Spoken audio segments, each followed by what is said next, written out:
all about the actual management plan. So I think you all got a copy of the table of contents outside, out front, and we'll just briefly walk through this outline as well as the contents of the SAMP in general and the public process for its approval. Oh, yeah. So the council has formed a subcommittee, a Beach SAMP subcommittee. Our chair, Ann Livingston, is here tonight, along with one of the other Beach SAMP subcommittee members, Paul Baudet, is here to participate in the development of this. We also have two other council members, Don Gomez and Mike Tudner, are also part of that subcommittee. So the subcommittee is overseeing the development of Beach SAMP and the writing of the Beach SAMP, and ultimately the adoption of the Beach SAMP as part of the coastal program. We are also working very closely through the EC4. So the EC4 is the executive cabinet committee that was set up to look at climate change and how to plan for climate change. Since the transition of the new administration, we recently had a meeting of the council. We're moving forward with that. And the work that I talked about in the Patuxent River was actually supported by the council and voted on to approve that funding project, with the council being the lead for that project. So all this is being closely coordinated with the other state agencies that are involved in this as we go forward. In addition, I'll just mention this for those people that are interested. The council, like everybody else here, has to multitask, and we are also, you probably heard of the Ocean SAMP, or may not have had, but the Ocean SAMP was a plan that was developed for our offshore ocean area. As a result of the Ocean SAMP, the Block Island project came out of that. It is going to be the first wind farm in the United States to be established in marine waters. But it was an outgrowth of the Ocean SAMP. The Ocean SAMP, believe it or not, is 5 years old, and now is going through a mandatory review, and the Ocean SAMP subcommittee will be overseeing the review of that, so that's ongoing as part of this. We also, as I indicated, are working very closely at the regional level with NROC in going through planning processes for resiliency at the regional level. So there's a coordination from all the way down from the federal level to the regional, down to the state, and then down into the municipalities. And the Beach SAMP is sort of acting as an umbrella for a lot of these activities to go forward. The document itself will be a guidance document, more or less. It will set out some policy, but it will be mostly a guidance document and useful not only to the council, but also to municipalities and state agencies. The regulatory changes that may come out of this, so there may be some changes that have to occur to our policy to reflect what we're now seeing through the science and the changing conditions that we're seeing. Those will occur through the various changes to the Red Book or to other SAMPs that we already have in place. And they will have to go through the regulatory process, which Jim is going to explain here in a few minutes. So you're not going to see necessarily a document with Beach SAMP that's going to be as you might see with the Ocean SAMP or some of our other SAMPs, a regulatory-oriented document. This one's going to be more of a guidance document, and it's going to be very adaptive and flexible, because we're going to have to continue to monitor and update this document on a very rapid basis, because the changes that we're seeing and the predictions that we're seeing are changing very rapidly. So that was one of the reasons we wanted to keep it as a guidance document, as a policy document, so that we can adapt and change this document very rapidly. As Jim will explain, when you're going to go through the regulatory process, that becomes a much more rigorous, protracted, very sort of stringent type of process. It doesn't allow for the flexibility for adaptation that we would like to see with this document.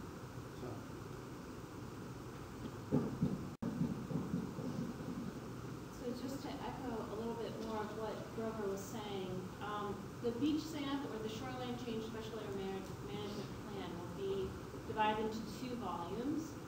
Volume 1 will be a synthesis of the science and the research, and it will identify areas at risk to erosion, storms, and sea level rise using all the tools that we just described in the previous session. It'll discuss some legal issues surrounding what do we do about these areas at risk and what are some of the legal concerns related to that.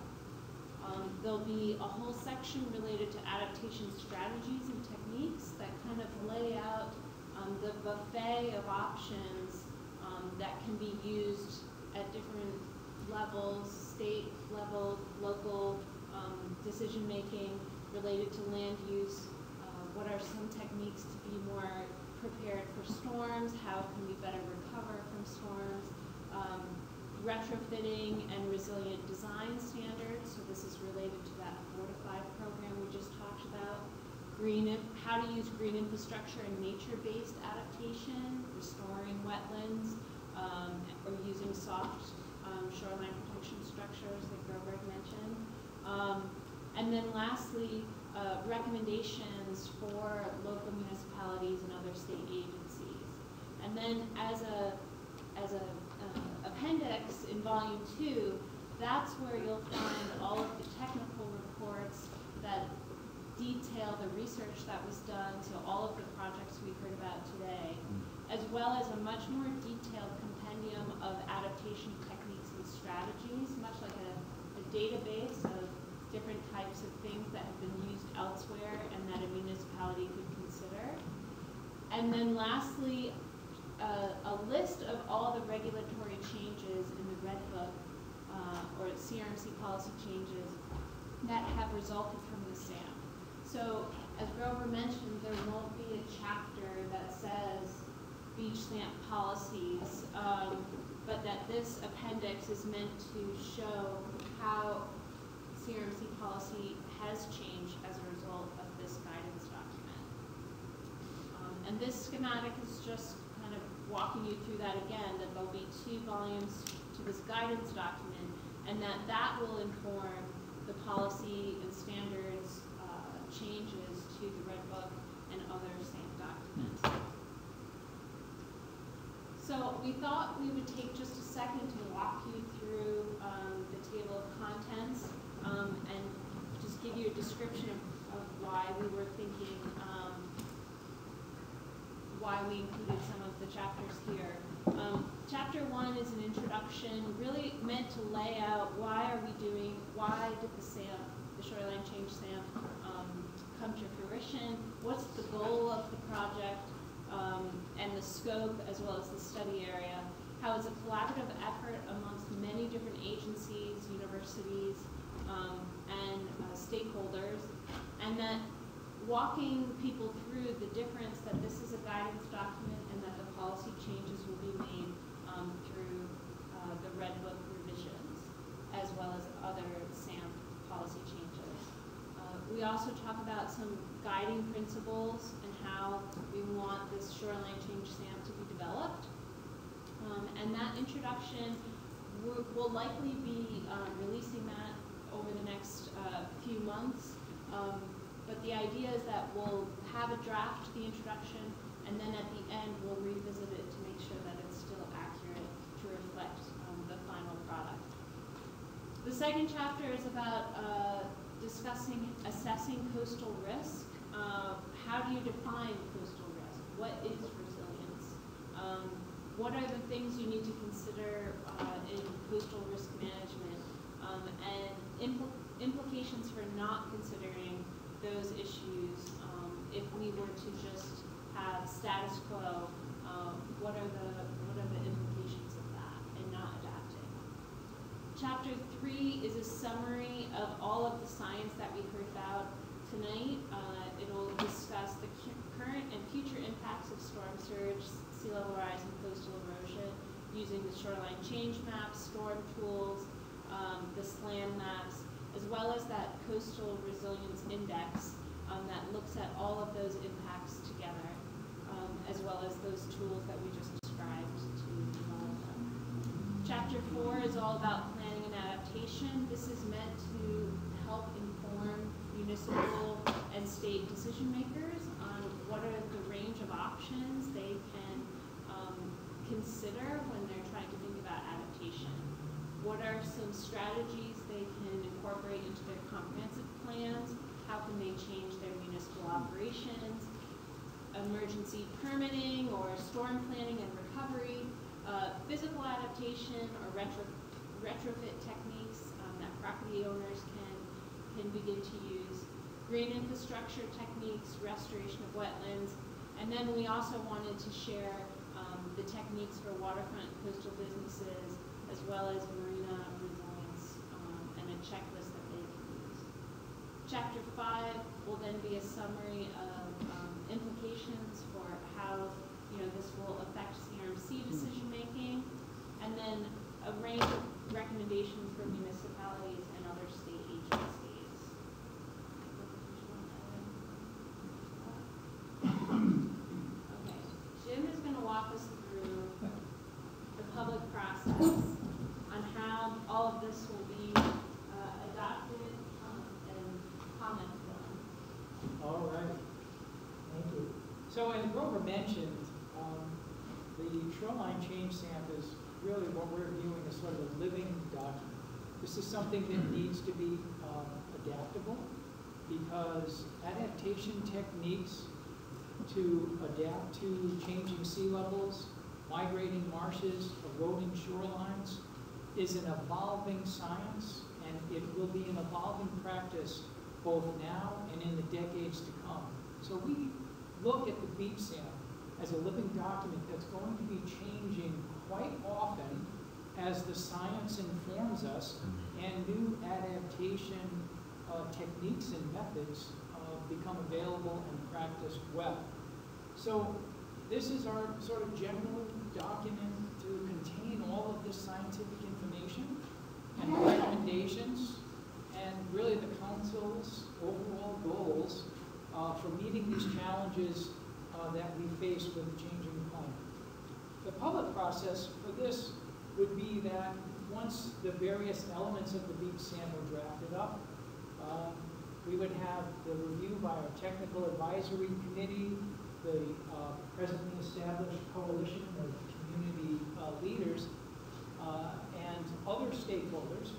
It could even happen at a meeting like this where we might present various elements of the Beach SAMP.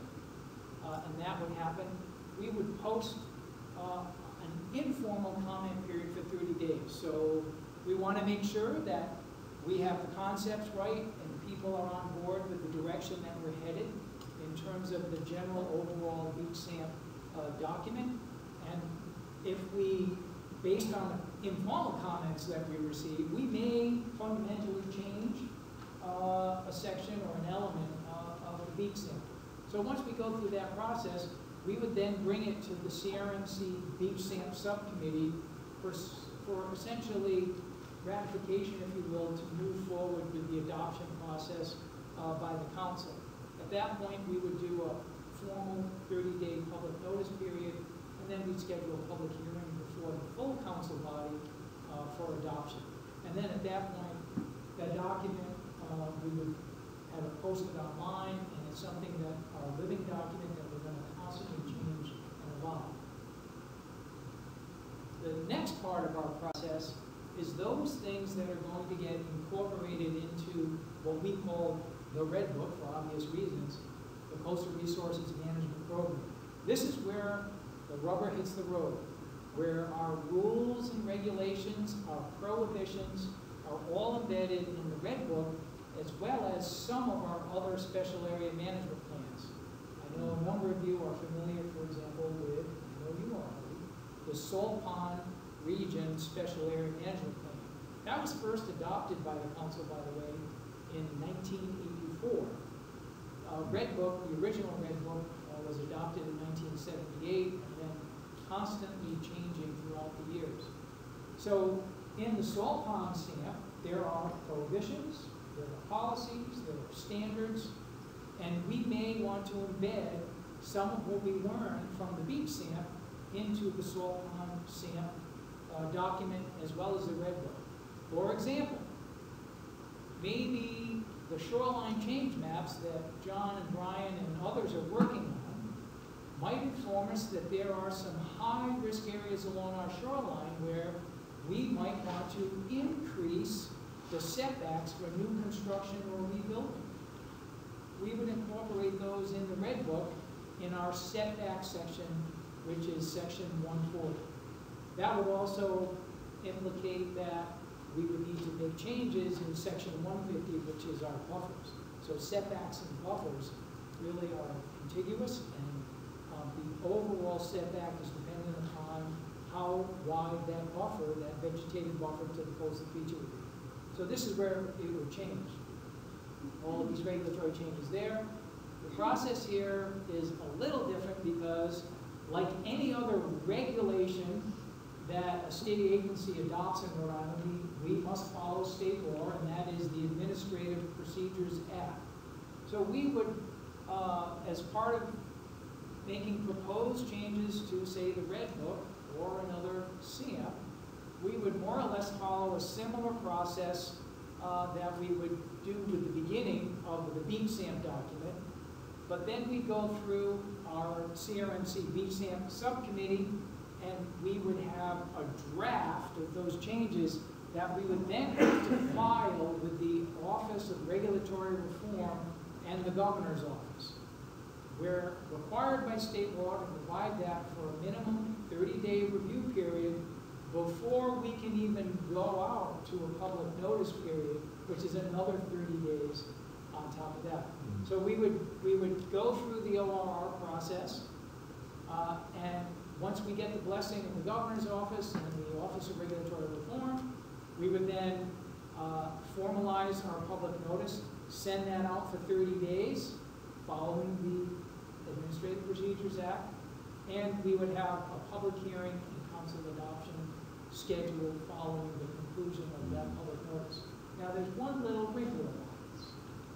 If during our CRMC 30-day public notice period, we get public comments during that period of time that we think then would significantly alter the way that we're proposing to change a policy or regulation in the Red Book, we then have to send that proposed change back to the Office of Regulatory Reform and the Governor's Office for a minimum 30-day review period, and then we would have to re-advertise it before we could schedule it before the council. So, as Grover indicated early on, it's a bit more complicated process when we start talking about adopting regulations for the state.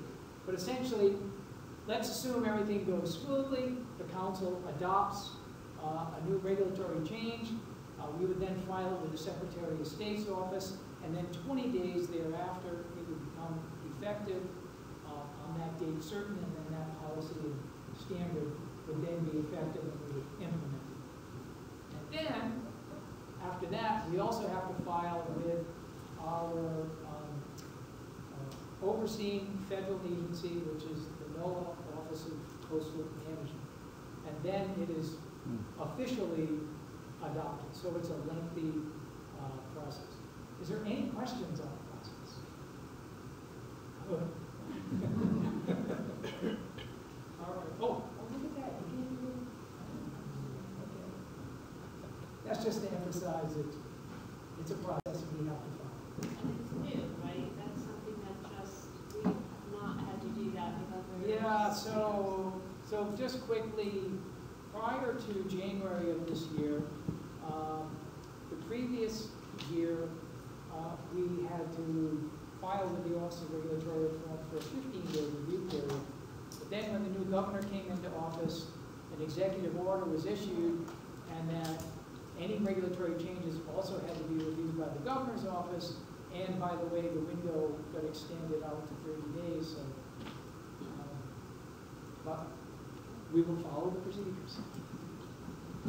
And the table of contents, while it's not a chapter of the SAMP, it is going through that informal public comment process. So right now, that document, the table of contents, as well as the public process outline, is available at beachsamp.org under this management tab. And you can submit comments, your thoughts and input on the table of comments through an online commenting form. And this is how we will do all public commenting, informal public commenting on the Beach SAMP chapters and any type of Beach SAMP product. And right now, this table of contents will be open for public comment through the end of August. We decided to do a 45-day public comment period on the table of contents since it's summer and everybody's at the beach, and so you have until the end of August to provide us your comments on the table of contents. So with that, we're going to stop talking, and we want to hear from you. What are your initial thoughts about the outline so far? What you've heard about the tools and resources we've developed so far? Do you have more questions? Do you have things that you think are missing? Yeah, go ahead.